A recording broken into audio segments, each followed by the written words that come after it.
Ils ont choisi d'être visiteurs de prison. Parfois, j'ai même des amis très chers qui me disent « mais on comprend pas, vraiment pas ce que tu fais là, on comprend pas ». Blouse rose ou marraine de cœur. Je n'avais pas d'enfant. Je suis allée vers Paramarraine parce que je voulais surtout transmettre. Voilà. Et parce que j'ai beaucoup à transmettre, beaucoup à donner. Certains, comme Jérémy, ont basculé. De bénéficiaires, ils sont devenus volontaires. Quand on fait la manche, on perd de la dignité. Alors que là, je donne, ben, je retrouve un peu plus de dignité tous les jours. D'autres ont toujours été dans le bénévolat. C'est ça qui me plaît de transmettre au fond, voilà. Un petit savoir-faire et puis d'établir un petit contact. Comme ça, ils ne pensent pas à l'auscultation. En Provence-Alpes-Côte d'Azur, ils sont plusieurs centaines de milliers à consacrer de leur temps aux autres.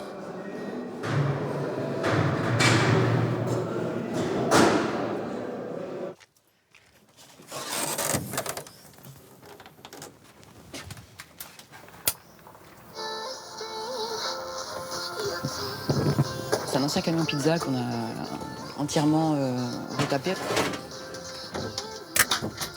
Je suis agent de sécurité dans une base aéronavale. Tiens, je t'amène des légumes. Ah, super. Commence à décharger. Ici, les plats sont concoctés dans le jardin. Avant d'être agent de sécurité, j'étais chef de cuisine dans des restaurants traditionnels. Donc c'est vrai que ça m'a pas fait peur en fait quand on s'est dit on va cuisiner pour les sans-abri. De suite, ouais, même 80 repas, on a dit allez, on y va. Parce que ouais, c'est familier pour moi. Myriam Picardel vit près de Toulon. Il y a un an, cette maman a lancé une initiative originale, un food truck pour les sans-abri. Myriam, Hein? je viens de faire le point, là, j'ai regardé la sortie OVS, il y a 5 personnes ce soir. Enfin, Ok. 4 personnes en plus de Marie qui a organisé. Ok, Voilà. d'accord. Nickel. Ouais, super. Tous les mardis, le rendez-vous est fixé à 19h sous les lumières du port de Toulon.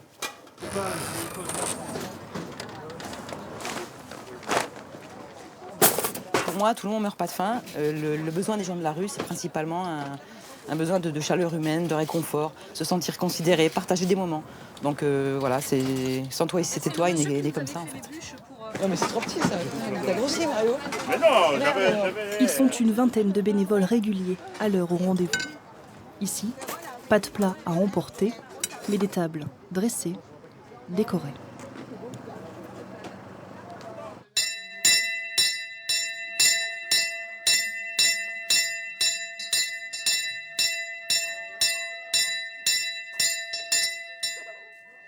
Esprit de Dieu, sous le feu, esprit de On les appelle les missionnaires volontaires des banlieues. Ces jeunes, pour la plupart anciens toxicomanes et SDF, sont accueillis par le père Patrick dans cette ferme de Sospel. Et débarrassés de tout ce qui nous alourdit, en particulier du péché qui nous entrave si bien, courons avec endurance l'épreuve qui nous est proposée. Ils loueront le Seigneur, ceux qui le cherchent. La terre entière se souviendra et reviendra vers le Seigneur. Eh ben, ça fait une belle famille, hein. La famille du père Patrick est celle de l'association MIR. Mir, alors ça signifie tout simplement la paix, en russe ou en serbo-croate. Cette chapelle a marqué le début de l'histoire. Elle fut offerte par un médecin monégasque il y a 25 ans. Mir est né d'une révolte et de besoin. D'une révolte, c'est ma tronche devant un cercueil ouvert, avec le corps de Laura, une jeune fille de 19 ans qui est morte d'overdose. On est arrivé trop tard, on est tous arrivés trop tard. La société, nous tous. Or, quand il se passe cela, il faut une réaction, passer aux actes. Avec quelques-uns, nous avons décidé de faire quelque chose, de construire quelque chose, pour que d'autres jeunes ne sombrent pas dans ces travers. Comme eux, plus de 700 jeunes à la dérive ont été accueillis ici. À la ferme de Sospel, Prière et travail rythment les jours. Jérôme Duhard a sombré à la mort de sa mère. Donc pour ça que j'étais dehors, dans la drogue, dans l'alcool, dans les ténèbres, on va dire, comme dit Père Patrick. Ça aussi, on va mettre au feu. Attends. Comment je vois mon avenir? Une formation dans les poches, en espace vert. Avoir peut-être une femme, des enfants. Jérémy Grépy, lui, espère un jour intégrer les compagnons du devoir. Lady, allez bien. Comment elle s'appelle? Lady. Lady Gaga. À 22 ans, Vous connaissez la chanteuse Lady Gaga? il a passé le tiers de sa vie dehors. Là, c'est où? Parce que j'ai été en foyer de l'âge de mes 4 ans et demi jusqu'à mes 14 ans, 13-14 ans. À partir de là, j'ai commencé à faire un peu l'imbécile. Je partais du foyer, je revenais, je repartais, je revenais. Je me suis retrouvé à la rue. J'ai fait 7 ans de rue et ça fait 1 an et demi que je suis à l'église. La chambre à coucher. Aux côtés du père Patrick, le jeune homme se reconstruit. Il m'apporte l'affection que j'ai pas eue, on va dire. Pour moi, au jour d'aujourd'hui, il est plus que mon père. Voilà. Mon père, ça fait des années que j'avais pas de nouvelles de lui. C'est un peu à cause de lui que je me suis retrouvé SDF. Et même le père, il m'a proposé, parce que je devais être baptisé le 24 décembre. Et il m'a proposé lui-même d'être mon parrain. Et quand il m'a demandé ça, j'étais super content. Dans l'après-midi, bien plus loin, les dauphins se montrent plus joueurs. Ils viennent nager le long de l'étrave. Ils sont nombreux, je n'arrive pas à les compter. Ils sont rapides, mais Claire je n'est vois pas la bien. grand-mère de Valeska. Là, ça continue. Aucun lien de parenté entre elles. Pourtant, c'est à ses côtés que l'adolescente a découvert les voyages. Mais c'était bien parce que c'était la première fois. J'étais la seule de la famille à l'avoir fait. Du coup, je suis rentrée, je me vantais un peu. Moi aussi, j'allais voir les dauphins, nanani. Et voilà. Je trouve que cette enveloppe et c'est pas Claire a grave, choisi c'est d'être marraine de papier, cœur. que tu avais Et plié, cette donc complicité c'est super, dure parce que depuis c'est 6 ans. arrivé. Voilà. Je n'avais pas d'enfant. Je n'avais jamais eu l'expérience d'éduquer un enfant et d'en connaître et les bonheurs et les doutes que ça peut apporter. Et pour moi, je suis allée vers parrain marraine parce que je voulais surtout transmettre. Voilà. Et parce que j'ai beaucoup à transmettre et beaucoup à donner. Tu commences par tes crayons. Voilà, ça y est, tu as ta forme. Tu ne peux pas te tromper, tu sais ce que tu veux faire. C'est super ce que tu fais. Quand c'est sec, tu repasses de l'orange dessus, c'est comme neuf. C'est pour ça que c'est bien, l'acrylique. Il n'y a pas tout le monde qui a la chance d'avoir une marraine comme ça. Ça veut dire quoi, une marraine comme ça? Elle est gentille, elle fait beaucoup de choses pour moi, je m'en rends compte.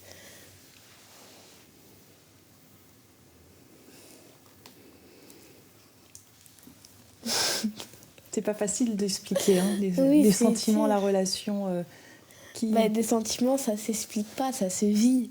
Ça va? Valeska est la 4e d'une fratrie de 6. Ses parents sont séparés. Pour sa maman, le parrainage est devenu une évidence. Qu'est-ce que tu as fait aujourd'hui avec Claire alors? Comme d'habitude, on a fait des pierres. Les pierres décorées? Oui. Dans la famille, elles sont 3 sœurs aujourd'hui marrainées. On a connu. Non, mais t'inquiète pas. Les choses sont clairement établies et on est suivi par l'association pour que justement que le parent garde sa place, mais que la marraine ait aussi sa place. Et moi, ce que j'ai toujours essayé de faire avec les marraines, c'est de les introduire justement dans ce milieu familial, parce que pour moi, ce sont des membres de la famille à part entière. Le papa a la garde des enfants. Il constate l'apport de cette relation. Tu vas dans le cœur. Ça lui a apporté la confiance en elle-même déjà, parce qu'au début elle était un petit peu en retrait. Avec Claire, elle a évolué énormément. On a dit la plus grande. À la maison, papa, c'est pas qu'il peut pas, mais c'est que il y a tellement de choses à s'occuper qu'il n'a pas vraiment le temps. Alors qu'ici, Claire, elle est plus derrière moi, donc elle est pour moi. D'ailleurs, une des choses les plus jolies que Valeska m'ait dites, c'est... Il il y a déjà 2-3 ans, donc tu vois. Elle me dit, bah, tu sais Claire, quand j'aurai un bébé, je voudrais que tu sois sa marraine. À Toulon, le service vient de débuter. Est-ce que vous voulez du céleri? Non. Un drôle de goût. Encore? On ne mangera jamais tout. S'il y avait une bière, ouais. Non, on n'a pas. Ici, 80% des bénéficiaires sont des habitués, comme Anna. C'est super bien, franchement, on rigole. Hein. On a hâte de venir le mardi, rien que pour rigoler ici. On s'est construit un groupe là, et tous les mardis on se retrouve. Hein, c'est pour des gens, des personnes qui sont seules, qui voient personne, qui discutent avec personne, c'est super bien ici. Il y a certaines associations où on va, c'est vraiment l'usine. Hein. Faut vite manger, faut vite partir, qu'ici maintenant on a le temps, on discute. Prendre le temps de manger, de ne pas avoir mal à l'estomac, avec le stress, tout ça. Entre 500 kilos et 1 tonne d'invendus sont ainsi cuisinés et servis chaque mardi. Ce soir-là, le menu affiché soupe, taboulé, daube de bœuf et, comme le veut le calendrier à la Chandeleur, des crêpes. Caramel beurre salé. Une ambiance familiale, c'est comme c'est un moment de partage. Tout le monde, il y a les bénévoles qui mangent avec les bénéficiaires. C'est convivial. Moi, je trouve que c'est comme à la maison, quoi. C'est ce qu'on voulait faire en fait, c'est partager, pouvoir rendre l'autre pour qu'il soit plus invisible. Allez, vive la plonge!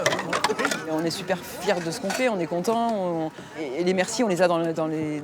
Voilà, il n'y a même pas besoin de le dire, on le voit dans les regards, on le voit dans les sourires. Chaque fois, ils vont te vendre. Je ne veux pas te la donner avant qu'elle soit rincée. Des fois, on a 80 personnes qui mangent ensemble, ça pourrait être catastrophique, ça pourrait être dramatique, parce qu'il y a des gens qui boivent, il y a de tout. Il n'y a jamais un problème, parce que les gens sont contents d'être là, et voilà, je crois que c'est pari réussi.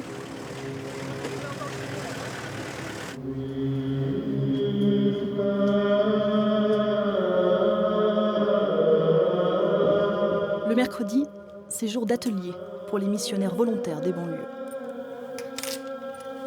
Loin de Sospel, Jérôme et Jérémy se consacrent à la fabrication de chapelets. Jérémy a aujourd'hui un petit protégé, Ratatouille.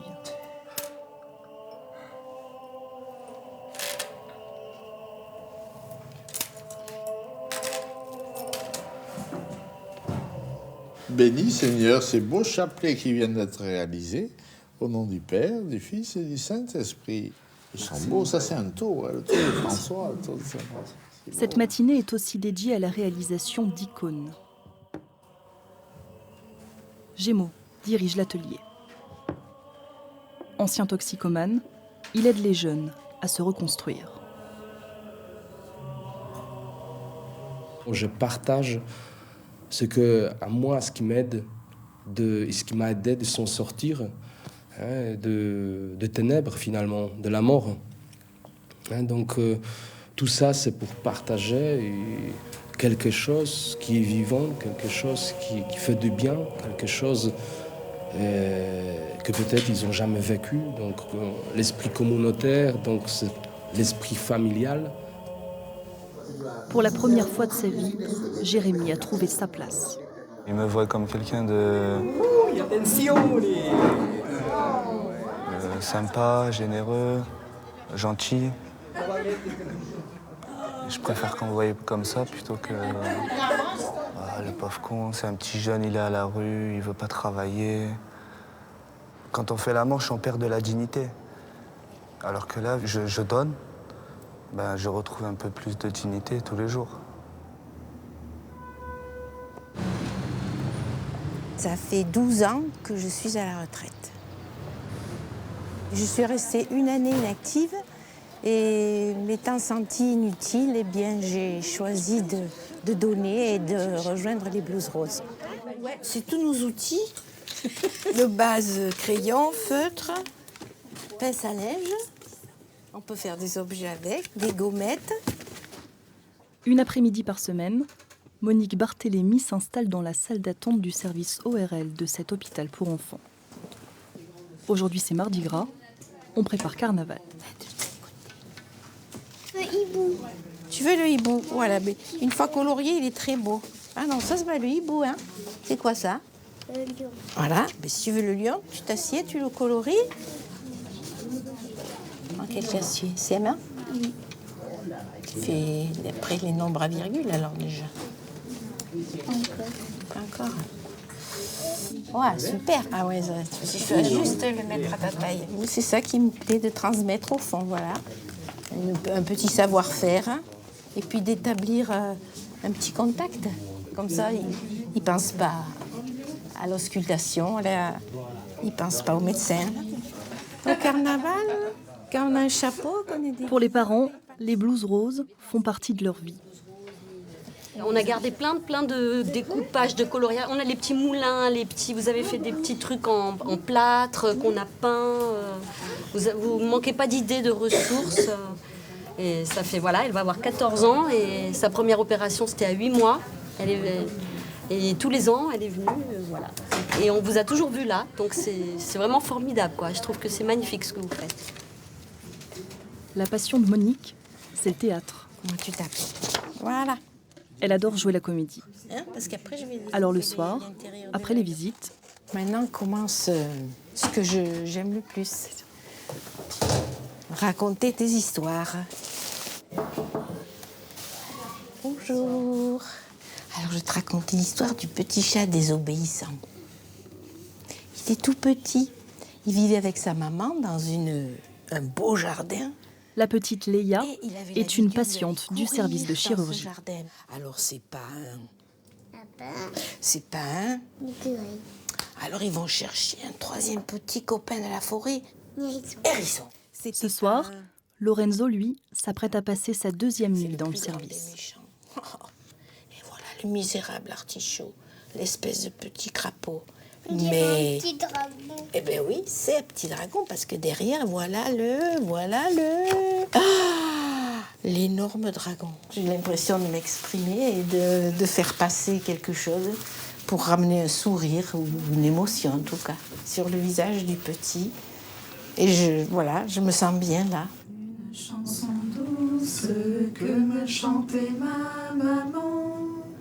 En suçant mon pouce, j'écoutais. Et à la tombée de la nuit, Monique passe le relais aux berceuses et aux marchands de sable. Chanter pour toi, car ta peau est douce comme la mousse des bois. Allez, les gens quand ils rentrent en prison et quand on les rencontre, très souvent ils nous disent mais vous avez la chance. Ce soir, vous êtes dehors. Ouais. Il m'arrive de sortir des gens de prison pour des permissions, des choses comme ça. Et la première chose qu'ils me disent, j'ai la tête qui tourne. Parce que cet environnement de liberté, c'est quelque chose qu'ils ont perdu, qu'ils n'arrivent plus à percevoir. Je vous dis bonjour, vous allez bien? Je vous donne les cartes. 2 fois par semaine, Jean-Laurent Braque assure le rôle de visiteur de prison. Voilà. Aujourd'hui, il a rendez-vous avec 2 détenus qu'il suit depuis 3 ans. Allez, bonjour. Ça va?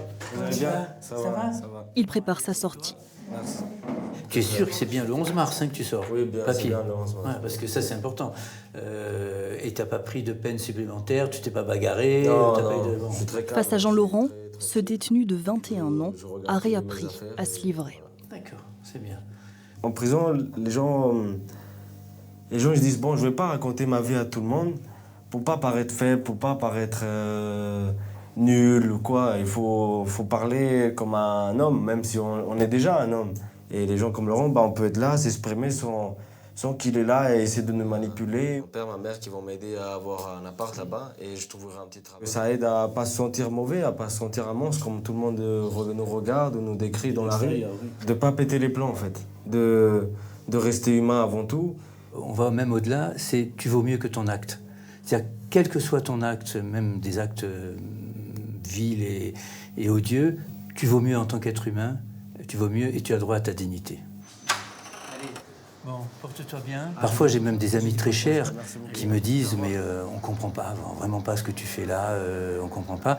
Et quand on entend Corentin, on a tout compris. On a tout compris. Je veux dire, le plaisir qu'il me donne en racontant un petit peu ce qu'il a fait, le cheminement qu'on a fait durant ces 2 années. Après, on va se quitter. Il se souviendra toujours de ce qui s'est passé ici entre nous. Alors, t'en es où? Bon, je suis à mi-chemin, là. Ça va, c'est intéressant, hein, très intéressant. Je vois islam, bouddhisme, communisme, football et théorie de la relativité.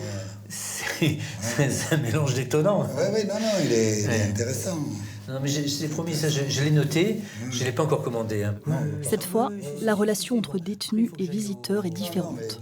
Si vous ne vous évadez pas en prison, intellectuellement ou de quelle que soit la façon, c'est pénible, la prison. Puis en général, c'est des gens qui ont un bagage intellectuel assez étoffé. Puis alors, pour moi, c'est quelqu'un d'honnête. Parce que pour moi, le mot honnête a beaucoup d'importance. Hein, parce que l'honnêteté, je connais très bien. Hein. C'est toujours un échange, c'est agréable. On apporte les petits mots croisés, on change des bouquins, on se prête des bouquins. Voilà, tiens, je vais les prendre. Voilà.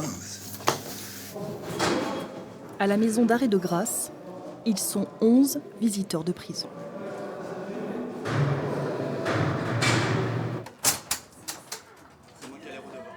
Lui aussi a connu la privation de liberté. Aujourd'hui, Jérémy a pris un nouveau départ. Et la toute première fois que j'ai fait la soupe, la distribution, la préparation, tout ça, ça m'a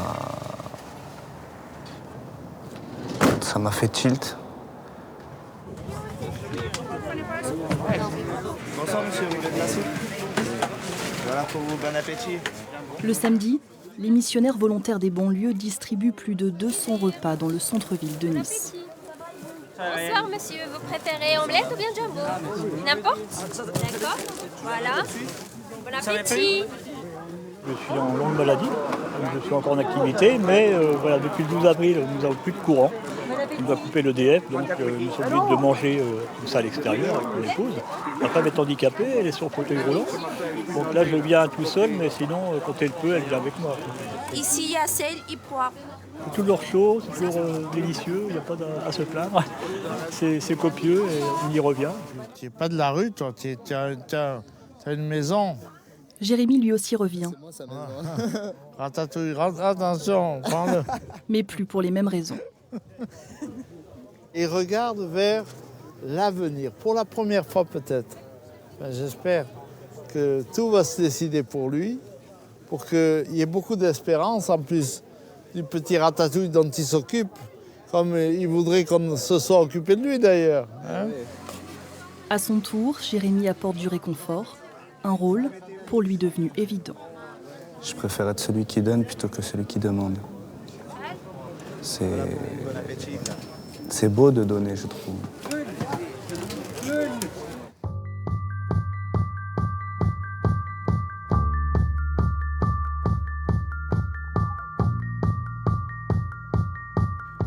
Cinq bénévoles, 5 parcours de vie, tous liés par l'envie de donner.